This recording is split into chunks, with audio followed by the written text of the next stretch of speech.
زرع نے بیان کیا اور ان سے حضرت ابو ہریرہ رضی اللہ عنہ نے بیان کیا کہ نبی کریم صلی اللہ علیہ وسلم کی خدمت میں ایک مرتبہ گوشت پیش کیا گیا تو آپ نے فرمایا کہ اللہ تعالیٰ قیامت کے دن اولین و آخرین کو ایک ہموار اور وسیع میدان میں جمع کرے گا، اسی طرح کہ پکارنے والا سب کو اپنی بات سنا سکے گا اور دیکھنے والا سب کو ایک ساتھ دیکھ سکے گا، کیونکہ یہ میدان ہموار ہوگا، زمین کی طرح گول نہ ہوگا، اور لوگوں سے سورج بالکل قریب ہو جائے گا۔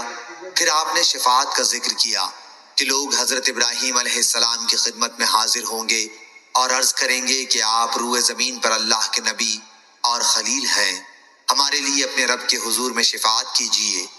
پھر انہیں اپنے جھوٹ توریہ یاد آ جائیں گے اور کہیں گے کہ آج تو مجھے اپنی ہی فکر ہے، تم لوگ حضرت موسیٰ علیہ السلام کے پاس جاؤ۔ ابو ہریرہ رضی اللہ عنہ کے ساتھ حضرت انس رضی اللہ عنہ نے بھی نبی کریم صلی اللہ علیہ وسلم سے اس حدیث کو روایت کیا ہے۔ صحیح بخاری حدیث نمبر 3361۔ جریر بن حازم نے بیان کیا، ان سے ایوب سختیانی نے، ان سے عبداللہ بن سعید بن جبیر نے، ان سے ان کے والد سعید بن جبیر نے اور ان سے ابن عباس رضی اللہ عنہ نے کہ نبی کریم صلی اللہ علیہ وسلم نے فرمایا، اللہ اسماعیل کی والدہ حضرت ہاجرہ پر رحم کرے، اگر انہوں نے جلدی نہ کی ہوتی اور زمزم کے پانی کے گرد منڈیر نہ بناتی تو آج وہ ایک بہتا ہوا چشمہ ہوتا۔ صحیح بخاری حدیث نمبر 3362۔ محمد بن عبداللہ انصاری نے کہا کہ ہم سے اسی طرح یہ حدیث ابن جریج نے بیان کی، لیکن کثیر بن کثیر نے مجھ سے یوں بیان کیا کہ میں اور عثمان بن ابو سلیمان دونوں سعید بن جبیر کے پاس بیٹھے ہوئے تھے، اتنے میں انہوں نے کہا کہ ابن عباس رضی اللہ عنہ نے مجھ سے یہ حدیث اس طرح بیان نہیں کی، بلکہ یوں کہا کہ ابراہیم علیہ السلام اپنے بیٹے اسماعیل اور ان کی والدہ حضرت ہاجرہ کو لے کر مکے کی سرزمین کی طرف آئے۔ حضرت ہاجرہ اسماعیل کو دودھ پلاتی تھی، ان کے ساتھ ایک پرانی مشق تھی۔ ابن عباس نے اس حدیث کو مرفوع نہیں کیا۔ صحیح بخاری حدیث نمبر 3363۔ معمر نے خبر دی، انہیں ایوب سختیانی اور کثیر بن مطلب بن ابی وداع نے، یہ دونوں کچھ زیادہ اور کمی کے ساتھ بیان کرتے ہیں۔ وہ دونوں سعید بن جبیر سے کہ ابن عباس رضی اللہ عنہ نے بیان کیا، عورتوں میں کمر پٹا باندھنے کا رواج اسماعیل علیہ السلام کی والدہ ہاجرہ سے چلا ہے۔ سب سے پہلے انہوں نے کمر پٹا اس لیے باندھا تھا کہ تاکہ سارا ان کا سراغ نہ پائیں، وہ جلد بھاگ جائیں۔ پھر انہیں اور ان کے بیٹے اسماعیل کو ابراہیم علیہ السلام ساتھ لے کر مکے میں آئے۔ اس وقت ابھی وہ اسماعیل علیہ السلام کو دودھ پلاتی تھی۔ ابراہیم علیہ السلام نے دونوں کو ایک بڑے درخت کے پاس بٹھا دیا جو اس جگہ تھا جہاں اب زمزم ہے۔ مسجد کی بلند جانب میں ان دنوں مکے میں کوئی انسان نہیں تھا، اس لیے وہاں پانی بھی نہیں تھا۔ ابراہیم علیہ السلام نے ان دونوں کو وہیں چھوڑ دیا اور ان کے لیے ایک چمڑے کے تھیلے میں کھجور اور ایک مشک میں پانی رکھ دیا۔ پھر ابراہیم علیہ السلام اپنے گھر کے لیے روانہ ہوئے۔ اس وقت اسماعیل علیہ السلام کی والدہ ان کے پیچھے پیچھے آئیں اور کہا کہ اے ابراہیم، اس خشک جنگل میں جہاں کوئی بھی آدمی اور کوئی بھی چیز موجود نہیں، آپ ہمیں چھوڑ کر کہاں جا رہے ہیں؟ انہوں نے کئی دفعہ اس بات کو دہرایا، لیکن ابراہیم علیہ السلام ان کی طرف دیکھتے نہیں تھے۔ آخر ہاجرہ نے پوچھا، کیا اللہ تعالیٰ نے آپ کو اس کا حکم دیا ہے؟ ابراہیم علیہ السلام نے فرمایا کہ ہاں۔ اس پر ہاجرہ بول اٹھی کہ پھر اللہ تعالیٰ ہماری حفاظت کرے گا، وہ ہم کو ہلاک نہیں کرے گا۔ چنانچہ وہ واپس آ گئی اور ابراہیم علیہ السلام روانہ ہو گئے۔ جب وہ سنیا پہاڑی پر پہنچے جہاں سے وہ دکھائی نہیں دیتے تھے تو ادھر رخ کیا جہاں اب کعبہ ہے، جہاں پر ہاجرہ اور اسماعیل علیہ السلام کو چھوڑ کر آئے تھے۔ پھر آپ نے دونوں ہاتھ اٹھا کر یہ دعا کی، اے میرے رب، میں نے اپنی اولاد کو اس بے آب و دانہ میدان میں ٹھہرایا ہے۔ سورہ ابراہیم یشکرون تک۔ ادھر اسماعیل علیہ السلام کی والدہ ان کو دودھ پلانے لگی اور خود پانی پینے لگی۔ آخر جب مشک کا سارا پانی ختم ہو گیا تو وہ پیاسی رہنے لگی اور ان کے لخت جگر بھی پیاسے رہنے لگے۔ وہ اب دیکھ رہی تھیں کہ سامنے ان کا بیٹا پیاس کی شدت سے پیچ و تاب کھا رہا ہے، یا کہا کہ زمین پر لوٹ رہا ہے۔ وہ وہاں سے ہٹ گئیں کیونکہ اس حالت میں بچے کو دیکھنے سے ان کا دل بے چین ہوتا تھا۔ صفا پہاڑی وہاں سے نزدیک تر تھی، وہ پانی کی تلاش میں اس پر چڑھ گئیں اور وادی کی طرف رخ کر کے دیکھنے لگی کہ کہیں کوئی انسان نظر آئے، لیکن کوئی انسان نظر نہیں آیا۔ وہ صفا سے اتر گئیں اور جب وادی میں پہنچی تو اپنا دامن اٹھا لیا تاکہ دوڑتے وقت نہ الجھیں، اور کسی پریشان حال کی طرح دوڑنے لگیں۔ پھر وادی سے نکل کر مروہ پہاڑی پر آئیں اور اس پر کھڑی ہو کر دیکھنے لگیں کہ کہیں کوئی انسان نظر آئے، لیکن کوئی نظر نہیں آیا۔ اس طرح انہوں نے 7 چکر لگائے۔ ابن عباس رضی اللہ عنہ نے بیان کیا کہ نبی کریم صلی اللہ علیہ وسلم نے فرمایا، صفا اور مروہ کے درمیان لوگوں کے لیے دوڑنا اسی وجہ سے مشروع ہوا۔ 7ویں مرتبہ جب وہ مروہ پر چڑھی تو انہیں ایک آواز سنائی دی۔ انہوں نے کہا، خاموش، یہ خود اپنے ہی سے وہ کہہ رہی تھی، اور پھر آواز کی طرف انہوں نے کان لگا دیے۔ آواز اب بھی سنائی دے رہی تھی۔ پھر انہوں نے کہا کہ تمہاری آواز میں نے سنی، اگر تم میری کوئی مدد کر سکتے ہو تو کرو۔ کیا دیکھتی ہیں کہ جہاں اب زمزم کا کنواں ہے وہیں ایک فرشتہ موجود ہے؟ فرشتے نے اپنی ایڑی سے زمین میں گڑھا کر دیا، یا یہ کہا کہ اپنے بازو سے، جس سے وہاں پانی ابل آیا۔ حضرت ہاجرہ نے اسے حوض کی شکل میں بنا دیا اور اپنے ہاتھ سے اس طرح کر دیا تاکہ پانی بہنے نہ پائے، اور چلو سے پانی اپنے مشکیزے میں ڈالنے لگی۔ جب وہ بھر چکی تو وہاں سے چشمہ پھر ابل پڑا۔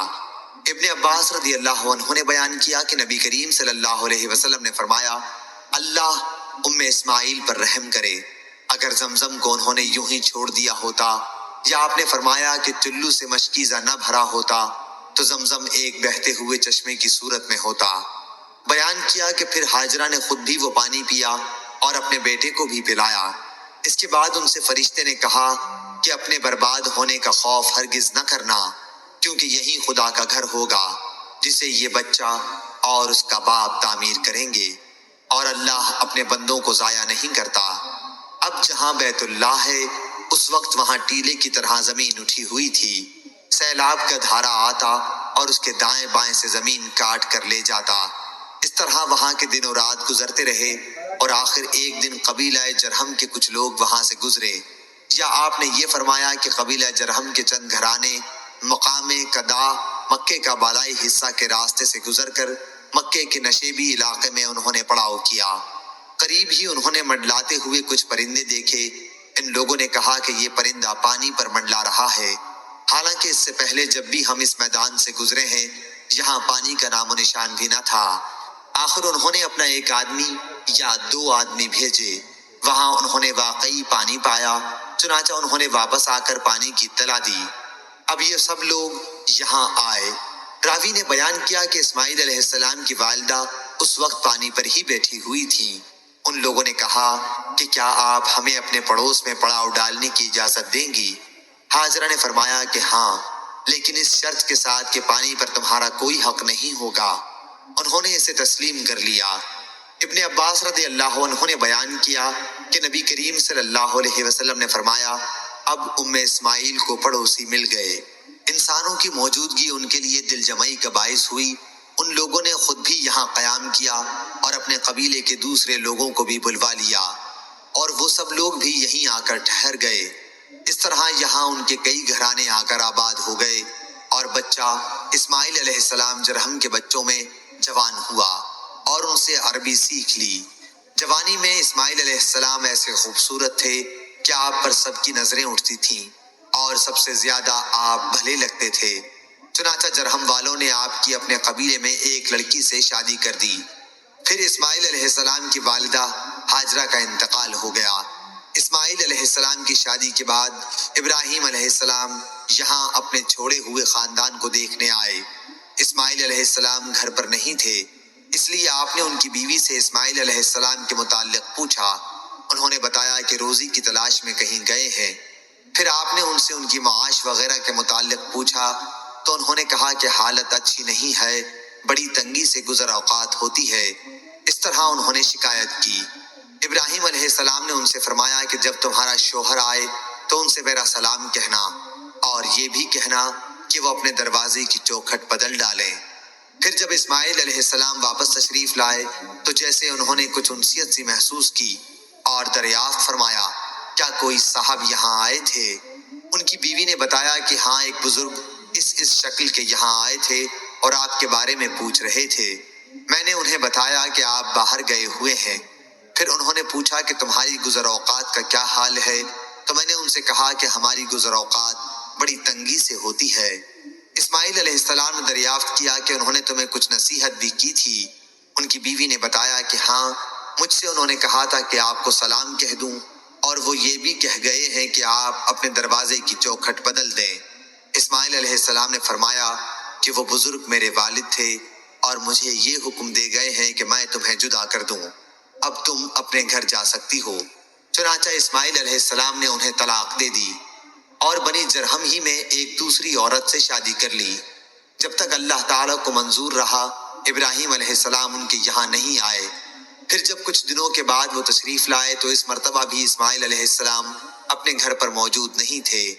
آپ ان کی بیوی کے یہاں گئے اور ان سے اسماعیل علیہ السلام کے بارے میں پوچھا۔ انہوں نے بتایا کہ ہمارے لیے روزی تلاش کرنے گئے ہیں۔ ابراہیم علیہ السلام نے پوچھا کہ تم لوگوں کا حال کیسا ہے؟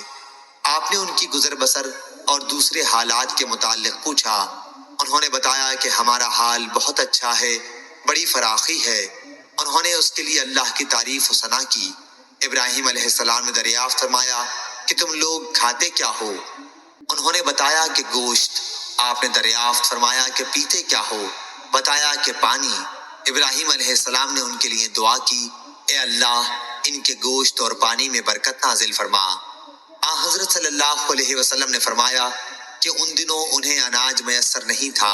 اگر اناج بھی ان کے کھانے میں شامل ہوتا تو ضرور آپ اس میں بھی برکت کی دعا کرتے۔ صرف گوشت اور پانی کی خوراک میں ہمیشہ گزارا کرنا مکے کے سوا اور کسی زمین پر بھی موافق نہیں پڑتا۔ ابراہیم علیہ السلام نے جاتے ہوئے اس سے فرمایا کہ جب تمہارے شوہر واپس آ جائیں تو ان سے میرا سلام کہنا اور ان سے کہہ دینا کہ وہ اپنے دروازے کی چوکھٹ کو باقی رکھیں۔ جب اسماعیل علیہ السلام تشریف لائے تو پوچھا کہ کیا یہاں کوئی آیا تھا؟ انہوں نے بتایا کہ جی ہاں، ایک بزرگ بڑی اچھی شکل و صورت کے آئے تھے۔ بیوی نے آنے والے بزرگ کی تعریف کی۔ پھر انہوں نے مجھ سے آپ کے متعلق پوچھا کہ کہاں ہیں، اور میں نے بتا دیا۔ پھر انہوں نے پوچھا کہ تمہاری گزر بسر کا کیا حال ہے؟ تو میں نے بتایا کہ ہم اچھی حالت میں ہیں۔ اسماعیل علیہ السلام نے دریافت فرمایا کہ کیا انہوں نے تمہیں کوئی وصیت بھی کی تھی؟ انہوں نے کہا جی ہاں، انہوں نے آپ کو سلام کہا تھا اور حکم دیا تھا کہ اپنے دروازے کی چوکھٹ باقی رکھیں۔ اسماعیل علیہ السلام نے فرمایا کہ یہ بزرگ میرے والد تھے، چوکھٹ تم ہو، اور آپ مجھے حکم دے گئے ہیں کہ میں تمہیں اپنے ساتھ رکھوں۔ پھر جتنے دنوں اللہ تعالیٰ کو منظور رہا کے بعد ابراہیم علیہ السلام ان کے یہاں تشریف لائے تو دیکھا کہ اسماعیل زمزم کے قریب ایک بڑے درخت کے سائے میں، جہاں ابراہیم انہیں چھوڑ گئے تھے، اپنے تیر بنا رہے ہیں۔ جب اسماعیل علیہ السلام نے ابراہیم کو دیکھا تو ان کی طرف کھڑے ہو گئے، اور جس طرح ایک باپ اپنے بیٹے کے ساتھ اور بیٹا اپنے باپ کے ساتھ محبت کرتا ہے، وہی طرز عمل ان دونوں نے بھی ایک دوسرے کے ساتھ اختیار کیا۔ پھر ابراہیم علیہ السلام نے فرمایا، اسماعیل، اللہ نے مجھے ایک حکم دیا ہے۔ اسماعیل علیہ السلام نے عرض کیا، آپ کے رب نے جو حکم آپ کو دیا ہے آپ اسے ضرور پورا کریں۔ انہوں نے فرمایا، اور تم بھی میری مدد کر سکو گے؟ عرض کیا کہ میں آپ کی مدد کروں گا۔ فرمایا کہ اللہ تعالیٰ نے مجھے حکم دیا ہے کہ اسی مقام پر اللہ کا ایک گھر بناؤں، اور آپ نے ایک اور اونچی ٹیلے کی طرف اشارہ کیا کہ اس کے چاروں طرف۔ حضور صلی اللہ علیہ وسلم نے فرمایا کہ اس وقت ان دونوں نے بیت اللہ کی بنیاد پر عمارت کی تعمیر شروع کی۔ اسماعیل علیہ السلام پتھر اٹھا اٹھا کر لاتے اور ابراہیم تعمیر کرتے جاتے تھے۔ جب دیواریں بلند ہو گئیں تو اسماعیل یہ پتھر لائے اور ابراہیم علیہ السلام کے لیے اسے رکھ دیا۔ اب ابراہیم علیہ السلام اس پتھر پر کھڑے ہو کر تعمیر کرنے لگے۔ اسماعیل علیہ السلام پتھر دیتے جاتے تھے اور یہ دونوں یہ دعا پڑھتے جاتے تھے، ہمارے رب، ہماری یہ خدمت تو قبول کر، بے شک تو بڑا سننے والا اور جاننے والا ہے۔ فرمایا کہ دونوں تعمیر کرتے رہے اور بیت اللہ کے چاروں طرف گھوم گھوم کر یہ دعا پڑھتے رہے، اے ہمارے رب، ہماری طرف سے یہ خدمت قبول فرما، بے شک تو بڑا سننے والا، بہت جاننے والا ہے۔ صحیح بخاری حدیث نمبر 3364۔